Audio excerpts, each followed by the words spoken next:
Hey everyone, thanks for joining us. In this tutorial, we're going to be talking about how you journal the activity that's taking place in a variety of records, such as leads and opportunities, activities that are taking place with your customer accounts, as well as your contacts. Now, this is extremely important to know where you last left off in your relationship, what you've been talking about, what others on your team have been communicating to that particular customer or contact or prospect. And this can be done by journaling activity in the side pane of all of these records. So we're going to show you how to do that. Now, if you're a veteran user of Mothernode CRM, you know that side pane was always available and exposed. What we've done here is now we've tucked it off to the side and you can use it when you need it. So over here you can see that I have a little badge here for 53. This tells me that there's 53 current events journaled with this particular opportunity. I'm looking at an opportunity here called Big New Opportunity for Banana Park. So if I click on this, it's going to open up the side pane, and now we can take a look at this in greater detail. So first of all, what am I seeing here? Well, I'm seeing a list that I can scroll through of all the different activities that have been journaled by myself as well as others on my team. These are all internal notes, emails, calendar appointments, follow-ups, meeting events, whatever that may be. It's all chronologically listed here with the most recent at the top.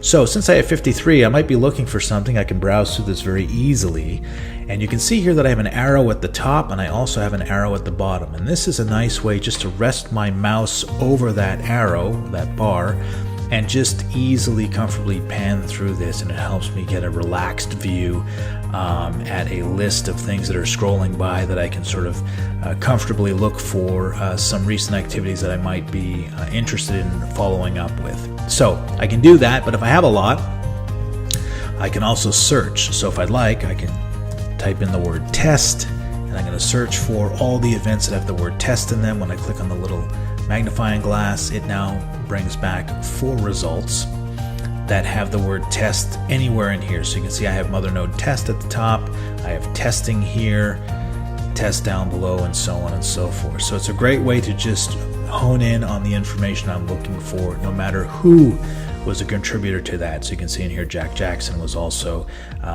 writing some information here, a test note, and so we can pull that up as well. So it's really, really nice to be able to hone in on that information. All right, as it relates to adding new events, so there's a couple of different ways we can do this. Number one, we can add the new event over here, or we can send an email or make a calendar appointment, and I'll be doing all 3 during this exercise. So here I'm going to click on add a new event. So what happens here, and this is very important for some of you that have been using the program for a long time, but what happens here is that this screen pops up and it allows me to add a new event. So I'm going to say I need to have a follow-up in July. Now there's a couple of options I have available down below. So I could record a reference for this. This is like a subject heading for this particular event.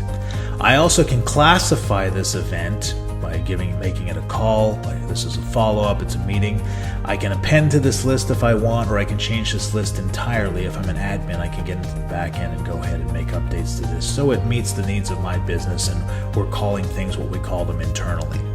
I can also notify any users on my team. So in this case over here, if I want to look for Allison Honeycutt, she will receive a brand new notification as soon as this event is recorded in the system. So she's aware that she's been tagged in an event. This is something that's important that she needs to know about.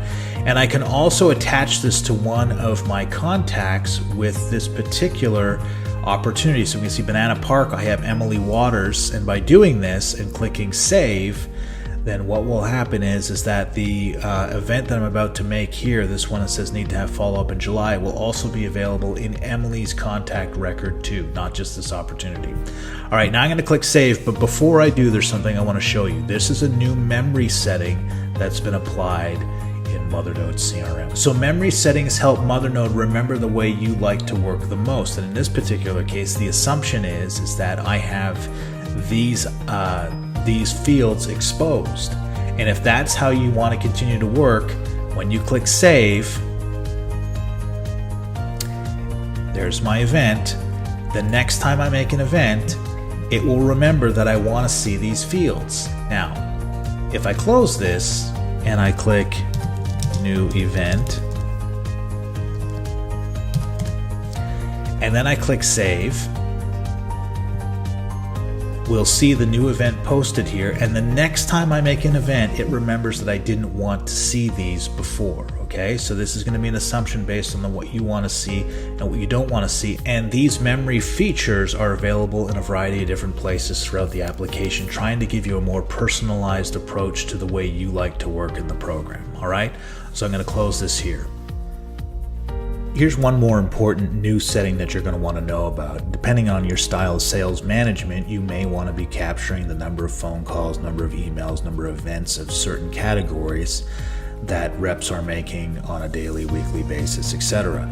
So in this case, when we look at the events, this is where these event types, which again you can customize, are used to journal the activity that corresponds with that event type. So if you want to do the number of follow-ups, if you select follow-up, this will be registered as one follow-up.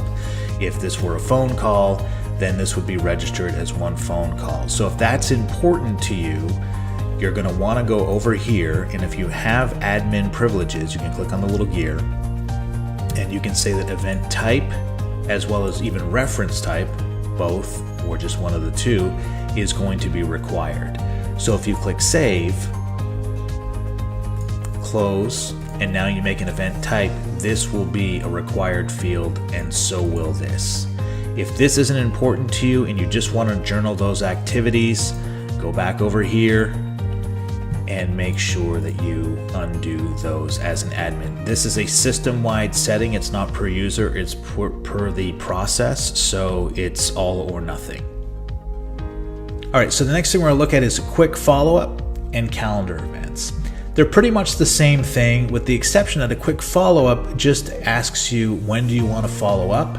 You can choose from any of the list here. Again, you can manipulate this list to whatever it is that you want. And if I want to follow up in 2 weeks, what's going to happen is that it's automatically going to make a calendar event for this particular opportunity. That's going to be an all-day event that's available in my Mothernode calendar, my Google Calendar, my iCal, or my Microsoft Outlook as an all-day event, and it knows here that I just will follow up on this date and time. If I want to add more substance to this particular event other than just say follow up, I can click on Edit, and then my calendar window opens up. You can see it's an all-day event for the 20th. I can give this a title. I can add more users on my team to have this available in their calendar as well.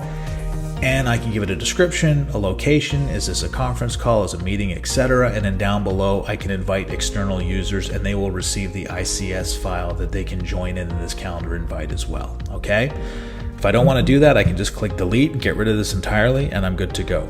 Now, what I can also do, I'll just close this window, is if I want to start from scratch and get a blank canvas for my calendar, everything is available to me, but now it's asking when I want to start my calendar appointment, so on and so forth, okay? So this is basically the same thing without the quick follow-up features, okay? Clicking on that and closing it.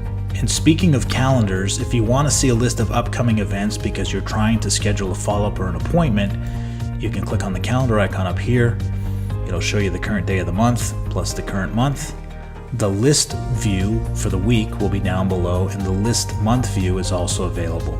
Also, you see the color-coded events down here pertain to the users that you're following. If you want to adjust this list to the people that you're following within your organization, click on the gear icon in the calendar view, and you can go ahead and search for new users. You can change the color assigned to the user or remove them from your calendar. Another really handy feature that Mothernode has is the ability to archive emails within different records, like your opportunities, your contacts, or your customer accounts. So no matter who authors the email, those emails can be filed accordingly, so everybody has access to them if they need them, and they'll be the most recent event at the top over here, and we'll see how that works. If I want to send an email using my email client like Outlook or Gmail or Apple Mail, I click on this icon over here and my external application will open up, and when I send that email will be archived within my Mothernode account. If I want to use the compose feature, the compose email feature within Mothernode, I just click on this envelope here, And then now I'm able to compose an email. Well, when would I like to use this versus one of my other programs?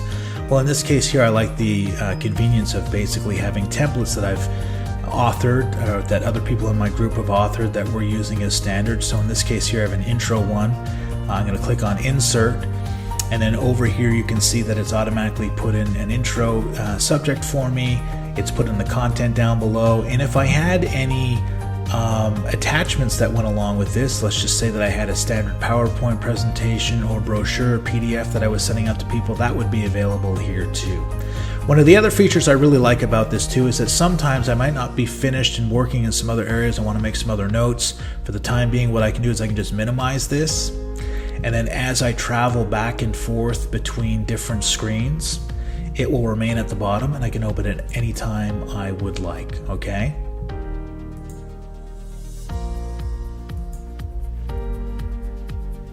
All right, now I'm going to open this up and I'll go ahead and send it.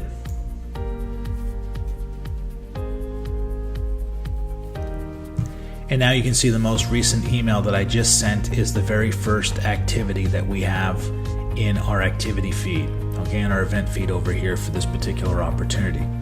And finally, another memory setting that we have available to us in our side pane is whether or not we're viewing the side pane open or closed, and that helps us when we're browsing through different records or reopening records. So if you're scanning through different records and you want to look at some activity, the most recent activity of those records, all you have to do is just navigate accordingly. And then if you want to keep that closed, it remembers what I had it last set as, which was closed, and when I navigate through different records, then it basically shows me those records without the side pane opening up. All right, if you want to know more, you can reach out to us at mothernode.com, or you can check out our support site at support.mothernode.com for articles and videos. You can also see our YouTube channel at youtube.com/Mothernode. Be sure to subscribe for the latest and greatest videos and technology that's coming out from Mothernode CRM. Thanks for watching.